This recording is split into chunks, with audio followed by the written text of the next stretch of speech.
Bad Weather Fans podcast. I'm your host, Steve Harvey, and we have on the Nets side we have Mike Biseglia, and on the Knicks side we have Alex Basenowitz. And we're just going to ask a couple of questions, and what's funny is that I received these questions. We're going to ask a couple of questions to each of you, and you guys are going to have 1 minute and 30 seconds to answer each question. And then Alex, when it's your turn, Mike will get a chance to have a rebuttal. So those are the rules of the game. I'm going to flip a coin to see who goes first, and I had to dig in between my couches to get this coin. So you guys better make this good. Mike, you choose heads or tails? I'll choose heads. It's heads. You want to go first or you want to defer? I'll go first. All right. Let's I'm nervous, Lee. You should be. And by the way, these messages were sent from the president, Donald J. Trump, and they were signed, "I'm not selling the team." So there's that. Perfect. And the first question is and he titled it "Topics for Mini Mike." That's me. Yes, very small. All right. First question is, why has RJ Barrett's development and accomplishments been diminished, and explain why he's worthy of a rookie max extension? That's the time starts now. Okay. Wow. I was really excited. I jumped you on that. Well, that's really easy. First off, when you look at RJ Barrett's development, people forget when he was coming out of early in Duke, he was rated higher than Zion Williamson. And people have this idea like, oh, Zion was number one. RJ Barrett was the guy that people had thought of and had seen as the number one pick. We know what happened with Zion in that season at Duke, and that's what had happened. But RJ Barrett hasn't gotten a fair shake as he's been in New York because of the other two guys there, in Ja Morant and Zion Williamson. But slowly and surely, he has improved every single year, first year, second year, third year, and has taken that leap into what I believe is an all-star caliber player and star player. So for the Knicks right now to have an all-star in their lap and to not give him a max contract would just be absolutely ridiculous. And there's this whole point from the media, especially like ESPN and all these people out there. Let me not give RJ Barrett the money. Let's diminish his skills. But as you'll see now, as the Knicks are on national TV, what is it, 24 times or something this year, 16 times, he's going to get more views. He's going to get more recognition. And all of a sudden, all the people this year will be like, oh, RJ Barrett's pretty good. Oh, he's an all-star. Oh, I didn't realize how good he was. And all of that national media attention will realize that RJ Barrett's somebody that can defend the perimeter. His jump shot's improved. And most importantly, I think he's a guy that can lead this team. We got to get rid of Julius Randle. Let him take the lead. And you're going to see an RJ Barrett all-star. And people will be talking about in 3 or 4 years. That's the money RJ Barrett makes. This is a deal. This is a guy the Knicks need to keep long term. Okay, time. All right. Wow, that was a good mental clock, by the way. Yeah, you're a well-informed Nets fan, by the way. I don't believe the hat either. You're really a closet Knicks fan. I love it. RJ Barrett. Wow, he's great. All right, Alex, you want to rebut or you want to go on to your question? Do I get extra points for rebuttal? You're rebuttal in here. Okay, I'll rebuttal. Should we do a 30-second rebuttal? Yeah, you got 30 seconds on the clock. Your time starts now. Okay, well, RJ Barrett, while he looks like he's a great player, like he puts it on the floor, he's a volume shooter. He's just a volume shooter. And Stephen A. Smith said he can't go right, so he can't go right. So what are we doing here? Why are we even discussing him amongst the people like Ja Morant? Ja Morant is amazing. He can dunk it on anybody. Zion Williamson has played 85 games and has shown that he's a Hall of Famer. And RJ Barrett, yeah, he plays every game, but you know what? He doesn't play it as great as they do. So there's that. That answer sucked.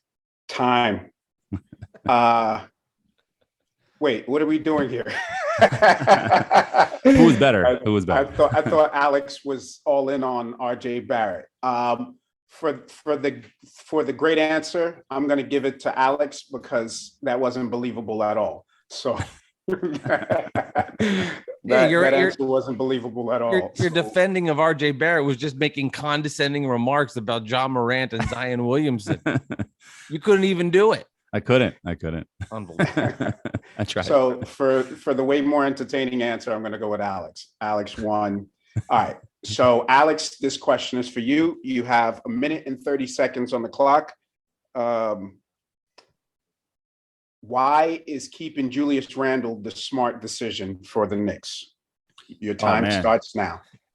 Oh, that's easy. Julius Randle, look at the numbers he puts up. Just first of all, look at the numbers he put up. Look at the numbers he put up with the Lakers. Look at the numbers he put up with the Pelicans. He's always been dominating. He always crashes the boards. He always is scoring every game. You know, there's no way that he's going to regress again. He's going to step up. He's going to, he had a rough season, but you know what? And not everybody can be an all-star every single season. There's only a special few that can be an all-star every single season. He got paid, sure, but you know what? He had the second kid last year. That probably hurt him. And now he's going to come back. Now the kid is going to be a year old and he's going to be fine. Kendra's got that house on lock now and everything's going to be fine. And we're going to be great. And Julius Randle is going to crush it. He's going to have Tibbs there again. Now he has Jalen Brunson, so he doesn't have to bring the ball up. Julius Randle is going to be an all-star again and all-NBA first teamer this time because second team is not he's way better than that. And he's just really going to step up. And the Knicks fans are just really too hard on him. They really need to give him a better chance because it's really not fair to judge him on his worst moments. Because would we judge you on your worst moments when you were 25 years old? I don't think so. That's all you do on Twitter. Judge me on my worst moments. He's 28, so this is whatever. you got 10 seconds left. No, Julius Randle for MVP this year. Lock it up.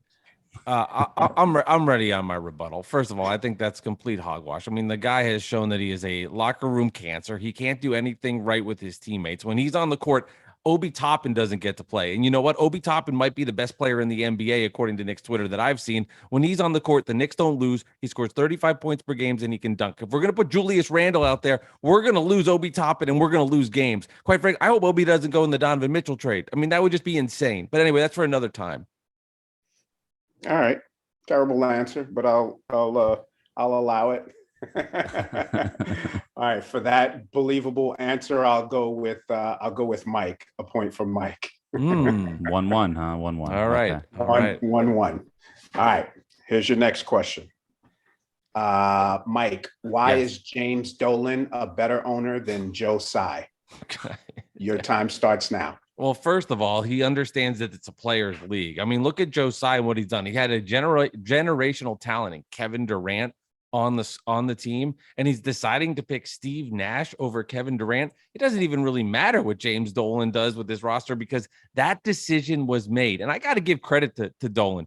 Think about what he has done with this roster recently, that he's laid off a little bit. He hasn't been as involved. We see the success with the Rangers. I mean, they're a phenomenal team. The Knicks are the Rangers, just a year or two behind. He's letting young players develop. He's taking his hands off, and those guys are showing growth. Joe Tsai, meanwhile, doesn't know what the hell he's doing. He's going to choose a coach that's not good at his job, a GM who's fine. I guess he rebuilt the team a little bit, but let's think about this other part of him. He has done a terrible job the last 2 seasons with the roster he's had, and Joe Tsai is going to pick those guys over Kevin Durant. That is simply such bad business. You know that James Dolan would never do that. He would go into the locker room and he would speak to the players and he would tell them how great of a job they're doing, and he would make the right decisions. If Julius Randle or RJ Barrett, one of the superstars on the Knicks, came to James Dolan and said, I don't want Coach Thibodeau here, he needs to go, you know what? James Dolan would listen to Julius Randle. James Dolan would listen to RJ Barrett. You don't get that with Joe Tsai, and I'm sick of it.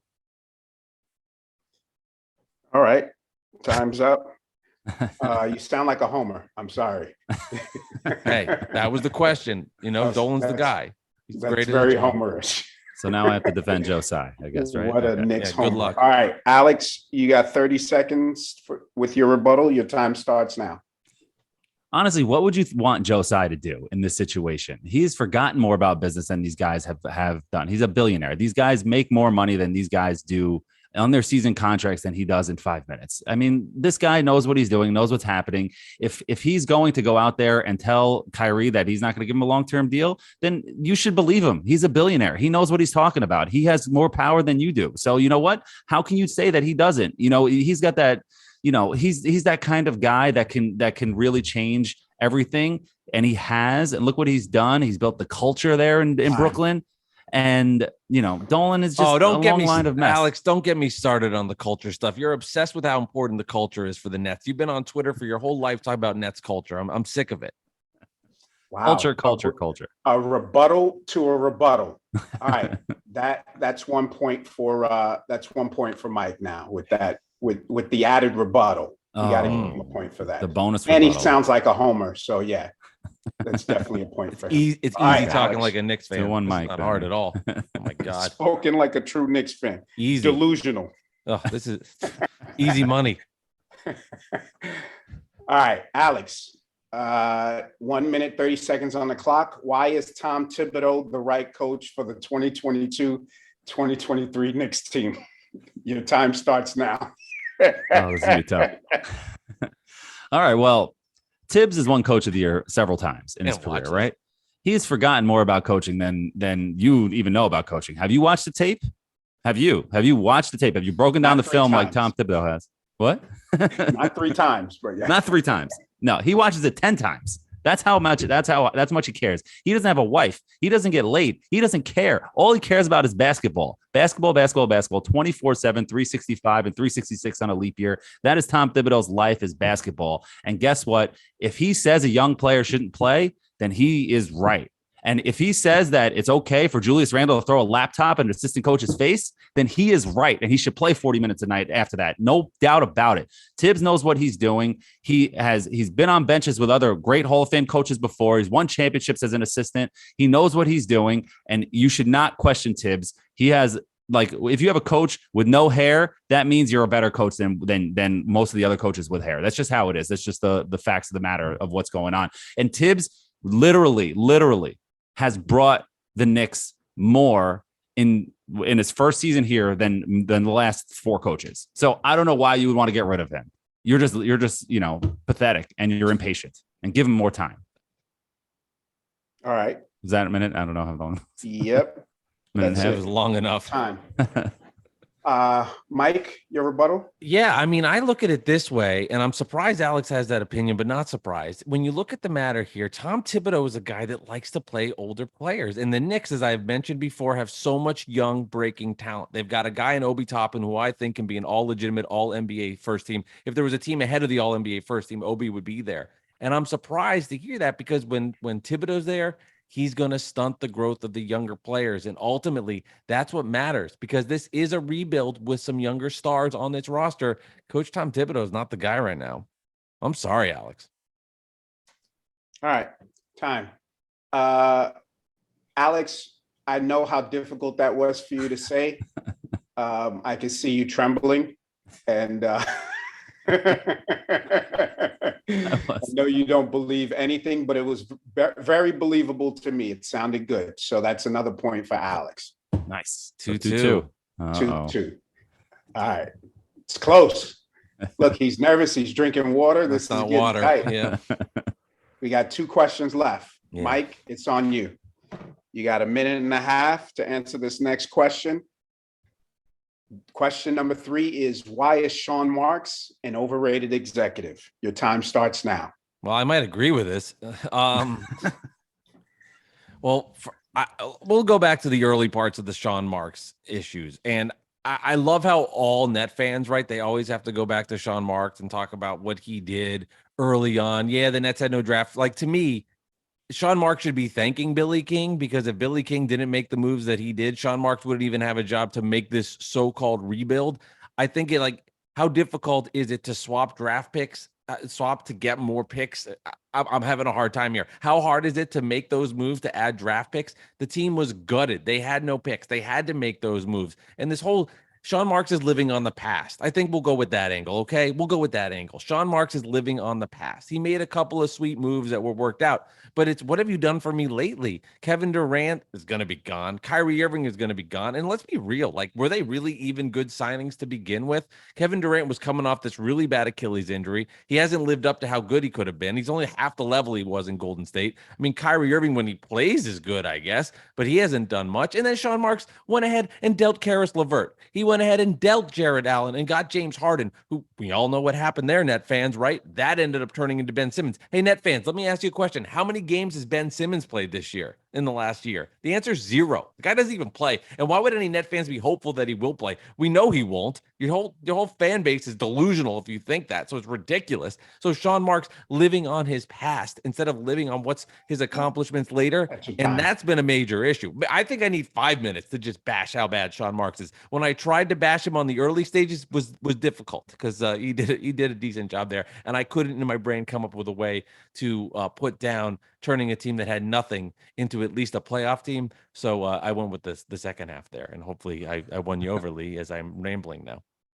Well, I'll tell you why. The real reason why Sean Marks is overrated is because he didn't pick those players. Those players picked the Nets because they were too scared to go to New York. So there goes your answer. No, you're right. It's amazing too. After hearing all these Net fans talk about like, oh, Brooklyn, this Brooklyn. Do you know how hard it is to play at Madison Square Garden? Like Billy Joel can't even do it anymore. It's so difficult. It's ridiculous. Bringing Billy Joel into this. Bruce Springsteen doesn't go there. He has to go to New lay Jersey. Off Long Island, okay? Lay off Long Island. That's all. Sure. Nothing's like being at the Garden. I swear to God, the air's better there. Anyway, he's taking his anger to musicians now. I love it. I love it. So all right, Alex, your chance to rebut, and your 30-second timer starts right now. So how can you call Sean Marks overrated? It's absolutely insane. The guy has found guys like Karis LeVert, Jared Allen, Spencer Dinwiddie. Look at this guy. Like they got him out of nowhere. And yeah, they didn't sign him, but he got hurt, and Karis LeVert is just amazing. And these are all all-star caliber players. And then when the guys were Durant and Kyrie wanted to come to the Nets, how do you say no? Yeah, he brought in DeAndre Jordan, but it was a package deal. How do you say no to that? But look at the totality of his tenure with the Nets. He got D'Angelo Russell. He turned a snitch into an all-star. Who can do that? Come on. Time. All right. Alex, that was a good rebuttal. I don't think that any Knicks fan would say that Kyrie hasn't done anything, Mike. So that's why I'm going to give this point to Alex. Okay, so now it's 3-2. So this is this is for it all then. This last one. This is for all the marbles. This is for all the cakes. Mike, you want to take another sip of water? No. I thought I was going to get you with that snitch to an all-star line at the end, but I got nothing out of that one. Well, I'm upset I'm losing. Mm-hmm. All right. Final question goes to Alex. Alex, you have 1 minute and 30 seconds to answer this last question. By the way, this segment of the show is sponsored by Dolan J. Trump, who's not selling the Knicks. All right. Last question. Why should the Knicks pass on Donovan Mitchell? Your time starts now. Oh man, he can't play defense. He can't shoot. He is never won anything. The only time he ever played well in the playoffs was in the bubble, and that's just not even real. I mean, those championship by the Lakers doesn't even count. It's just, come on. It's insane. We already had a guy here in Julius Randle who was great in the bubble or with no fans and then stunk when the fans were there. So why would we want another guy like that? He can't win. If he was so great, they would have traded him for more and he would have been going somewhere else as well. And it's just insane to say that Donovan Mitchell is going to change the face of the franchise. I wouldn't trade Emmanuel Quickly for him. I would have traded Obi Toppin for him. I wouldn't trade Grimes for him. Maybe I'd trade Deuce McBride for Donovan Mitchell. Maybe in a couple seconds. Come on. Like, what are we doing here? Like, we don't need this. We don't need this. You saw Obi Toppin. He had 42 points against the Raptors in the last game of the season, if that's what they played. I forgot. It was just a bunch of nobodies running around like a rec league game. And look at Obi Toppin in the rec league games, in the practice games. He's dunking on everybody. What the hell do we need Donovan Mitchell for? Emmanuel Quickly is the future. Quentin Grimes is a 3-and-D. Allen Houston reincarnated is Quentin Grimes. Why do we need Donovan Mitchell? Let's be real here. Let's be real. Yeah, he can dunk, but so can a lot of people. So could Gerald Green. What the hell is he? So come on. Wow. You got 5 seconds. Don't trade for Donovan Mitchell. Okay. Don't trade for Donovan Mitchell. I know that was hard for you, Alex. That was that was fake, guys. That was fake. Don't no, it was real. It was real. Take that 90 seconds and blow it up. All right. Your rebuttal, Mike? You got 30 seconds. Your time starts now. Yeah, the Knicks need to get Donovan Mitchell on this roster and get a true star here. And I think what happens when you have Donovan Mitchell there is all of a sudden now other stars could potentially come. And then you start thinking about it. You got Donovan Mitchell, who's 25 years old, hasn't even seen the peak of his performance. He's only getting better, and he's already had this type of career, and he's doing this in Utah. And I think of the excitement and the energy that he'll bring to the Garden. It'll be through the roof, and fans will have an amazing time with it. And all of a sudden, you got Donovan Mitchell, you got Jalen Brunson, you got RJ Barrett. You've got a squad. I'm not saying right now they're the best team in the East, but you put that together, you let them grow up. Look what happened with the Boston Celtics. They had some young players. All of a sudden, they're in the NBA Finals. You're going to tell me that you have 3 Knicks stars at 25 years old enjoying the Knick nightlife, when the Knicks are in the NBA Finals with Donovan Mitchell. Will we play this video for Alex, and we'll remind him just how good Donovan Mitchell is after he's one of the biggest Donovan Mitchell haters out there, and RJ Barrett apparently too. Wow. All right. We went a little bit over time, but that was a good rebuttal. I like that answer. Very realistic, very good answer. I'm going to give the last point to Mike. So we're all tied 3-3. I haven't thought about how we're going to use a tiebreaker, but I'll do this. Let me think of a question real quick for while you're thinking of a question, the writer, think about this, the writer, Dolan J. Trump, he gave 6 questions.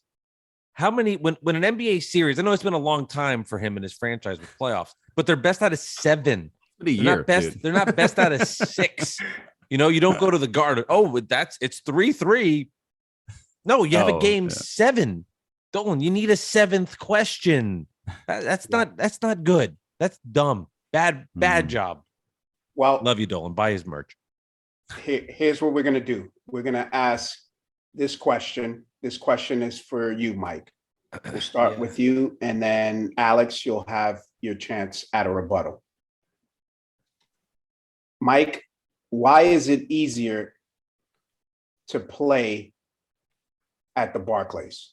Why is it an easier place to play at the Barclays? I'm glad you asked that. It's the best question I've heard so far tonight. So thank you for that question. Sucking up to the first of all, we'll start with the other arena that's in the same town, and that's the Garden. There's nothing like playing at the Garden. I don't care what anybody says. I've been to games in Boston. I've been to games in Philly. They're really good. But the passion that the Knicks fan brings is incredible. And I think, unfortunately, for the Barclays Center, it's not that the Barclays Center is a bad place to play. It's just generic NBA arena. It gets loud when things are going well. If the team's going good in the fourth quarter, it becomes a scene. I get that. But the Garden, last season in the preseason game, Julius Randle hit a game-winning shot. The place went crazy and erupted. So that energy there just changes the whole landscape of it. So your original question was, why is Barclays Center easier to play? Is that what we had? It's because there's no history. There's no vibe. It's just a place. Like MSG is part of the history and the fabric of the NBA. So Net fans can say, oh, it's great. It's a scene. We've got celebrities here. It's fun. Yeah, it's a cool arena and it's a nice spot.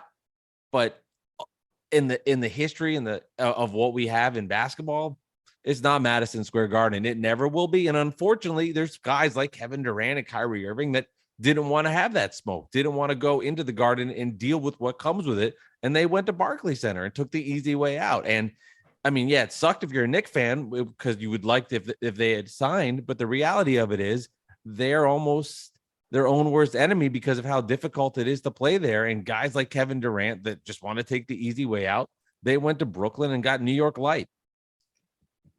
All right, time. Alex, I'm going to give you 1 minute and 30 seconds for your rebuttal since this is the game 7 for the win. All right. Okay. The question is, why is it easier to play at the Barclays? Your time starts now. Oh, it's easier to play at the Barclays because people want to be there, because people want to actually be there. You can afford a ticket. You don't have to be, Spike Lee or Fat Joe to go to a game. You can, or his cousin. You can be at the game. You can actually go and sit courtside, or maybe not even courtside, maybe like 5th row $100 and be like, wow, look, we're here. You got an old guy dancing under the hoop during free throws. What's better than that? You got the music pumping, the hip hop, everybody's there. You got a Biggie banner. I mean, you got a Biggie banner. How can you say his spirit is there so you can play the songs? You can wear Brooklyn at, of course. It's a better place to play. It just looks, it's fancy with the outside siding. It's, we knocked down some houses to build it, and it's great, man. Why wouldn't you want to be there? It's like, it's beautiful. And that's why the Stars came, and the Stars will continue to come, because who wants to be in Madison Square Garden? It's the Mecca. Sure. Yeah. In the Mecca. Okay. Of the 1990s. Yeah, but they practice up in Westchester. They don't even practice at the Garden. They practice up in freaking Westchester in Tarrytown. That's not even close to the Garden. They practice in Brooklyn. You ever seen those practice facilities? It's so much better on the players to just be able to walk to the Barclays Center, to take an Uber and be right there instead of going through traffic, going on the BQE, on whatever the hell you're going. I don't go from Westchester ever, because who the hell wants to be up in Westchester? And you're going down. Like, what are we doing here? You got to go down the West Side Highway, get to the Garden, and sit in traffic like a bunch of schmucks. What are we doing at